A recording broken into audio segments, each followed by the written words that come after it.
From CNBC, Trump joins Elon Musk in opposing House GOP's government funding bill. President-elect Donald Trump opposes a government funding bill backed by Republican House Speaker Mike Johnson. Trump's stance aligns with Elon Musk, who railed against the proposed continuing resolution. We actually have the statement from Donald Trump right here on Truth Social. He said, if Republicans try to pass a clean continuing resolution without all of the Democrat bells and whistles, that will be so destructive to our country. All it will do after January 20th is bring the mess of the debt limit into the Trump administration, rather than allowing it to take place in the Biden administration. Any Republican that would be so stupid as to do this should and will be primaried. Everything should be done and fully negotiated prior to my taking office on January 20th, 2025. Elon Musk, of course, said something similar. Anyone who votes for the spending deal should lose their re-election. Yeah, I mean, let's take a look at some of what's in here. We've got libs of TikTok. The new congressional resolution includes funding for at least 12 new biolabs. So that's something nobody wants, especially considering 2020. We got this one from Benny Johnson. The woke continuing resolution bill mentions changing the term offender to justice-involved individual. It says Section 338 of the Workforce Innovation and Opportunity Act is amended in the heading by striking offender and inserting justice-involved individual. And in the matter preceding subparagraph A. The irony being that that's a person who is actually conducting himself just pull the mic out. In an unjust way. That's the least. It's the rest of us who follow the law are the justice-involved individuals. Yeah. It's the criminals who are the non-justice-involved individuals. Yes. This is my favorite one, though. Justice-involved individual. It's like the George Carlin bit, where he's like, we keep making words into phrases, making them longer and longer, because we're trying not to offend people, and all we're doing is making it more confusing. Well, I think this is based, and I think the bigger picture here is that Trump has made several moves that have been not so good. Chad Chronister. He was the sheriff who arrested a pastor during lockdown because he was trying to host services. And Trump overtly said, I pushed him out because I didn't like what he had done. So here we are now. This is a continuing resolution coming through. It is amazing to have Trump back in the seat of power. He's not there just yet. But when you had the midterms with Matt Gaetz and he was fighting Kevin McCarthy and he was saying, we want single issue spending bills, they basically said, screw you. We're not going to let you do it. And it was a war. Now that Trump is back in the kitchen, all of these people are starting to fall in line knowing this will be the end of their career if they defy not just Trump, but basically the richest guy in the world and the popular mandate. It's amazing. People are pretending to be really offended by it. But in fact, all it is a transparent version of what always happens, and certainly happens in the Democratic Party. The Democrats have party discipline. How do you enforce party discipline? Shekels, money.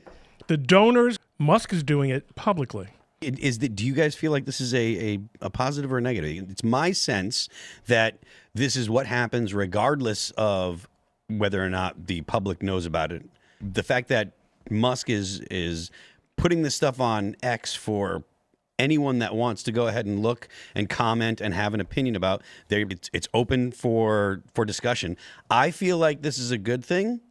And so I don't know, aside from people being like, well, he wasn't elected, which fair enough, he wasn't. But he's just doing the same kind of activism that anyone else could do. It's just that because he's Elon Musk, he gets a lot of attention. If Tim does the same thing, he'll get a certain level of response and he'll be able to generate a certain amount of political activity just by saying, we need to oppose this, blah, blah, blah.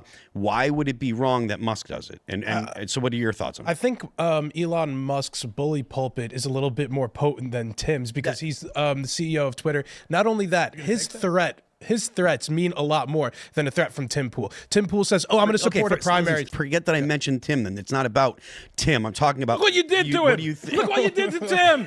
No, it's just that if Elon Musk wanted to, he could comfortably fund a primary challenger. Do you think it's a good or a bad thing? Well, that's the heart of my question. When he's on my side, I think it's a good thing. When he's not, I don't. I don't know. Is that too nakedly partisan? Ron, what do you think? I think it's exactly what you guys said. I do think that it makes a difference. I'll say this much. It does make a difference that it is now publicly.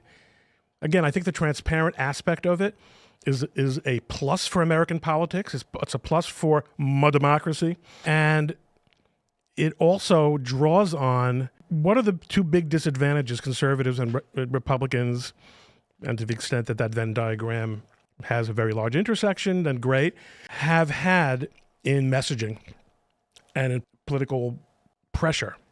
It has been the fact that the organs of information have been in the hands of adversaries. Now you have someone who is pretty conservative, who is utilizing the crowd-sourced nature. I don't want to overstate the case because we were talking about the mysteries of monetization on X before we went on. It's not quite a truly democratic, but it's as democratic and meritocratic as any source of news and information in world history, period. I think it also relates to money in politics. Ron, you could tell us a little bit more about how you think that plays into this. I forgot the important case that precluded a lot of... I can pull it up. Well, when I first attended the Lincoln-Douglas debate, I can tell you... Citizens United, that's what I was trying to... Okay, that's what you're referring to. Yeah. I thought you were talking about my childhood during, shortly before the Civil War. I had to prompt them, okay, about the Lincoln-Douglas debate. That's the level of sophistication in this room, folks.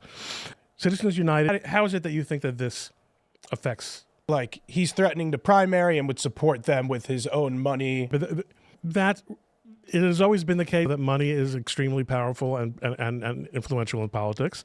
When people talk about Citizens United, they get so wrapped up in whether or not it's fair. And I can't help but think about the fact that Donald Trump beat Hillary Clinton when she spent $1 billion. Barack Obama spent $1 billion, and his party is ostensibly opposed to Citizens United. Donald Trump beat Kamala Harris when she spent $1 billion.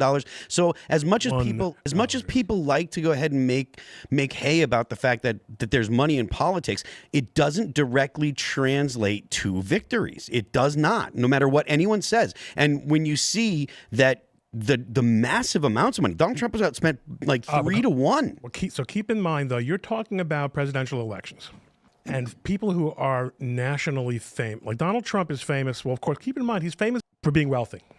At the congressional level, all members of Congress do is raise money. That's their entire political existence.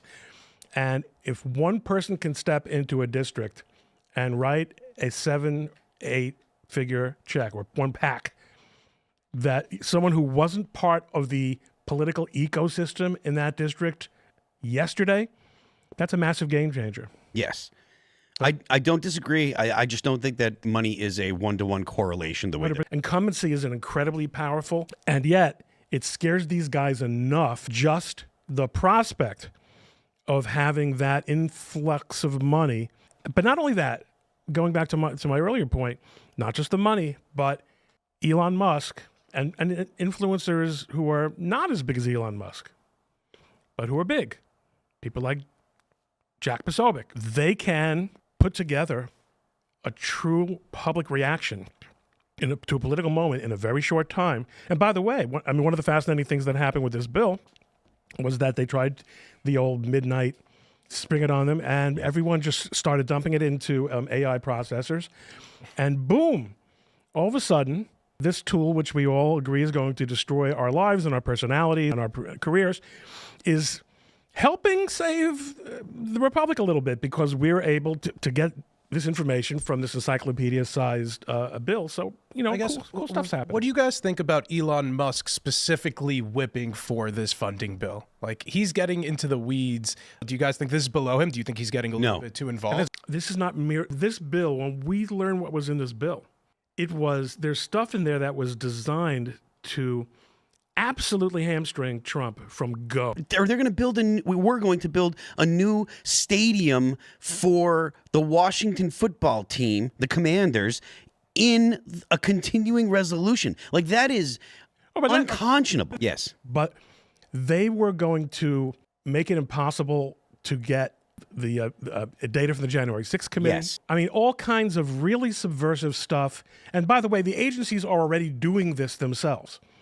I mean, there's going to be so much unrolling that Trump is going to have to do in January, giving us perhaps reason to take another look at the lame duck period for the presidency. Because, again, so much that historically depended on norms, on a certain amount of trust and statesmanship and an understanding that there's a change of government and now it's appropriate for the next president or the next House or the next Senate to be the ones to make decisions A, B, and C. It's full-scale trench warfare on every single issue, unless you're Mike Johnson.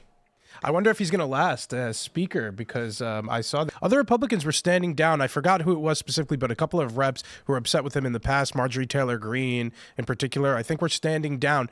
I don't know if there's a different consensus pick as speaker given how slim the majorities are in the House. If he puts this to a floor vote, if he allows this, he's going to have not just the president against him, the richest man in the world, and basically the entire popular movement.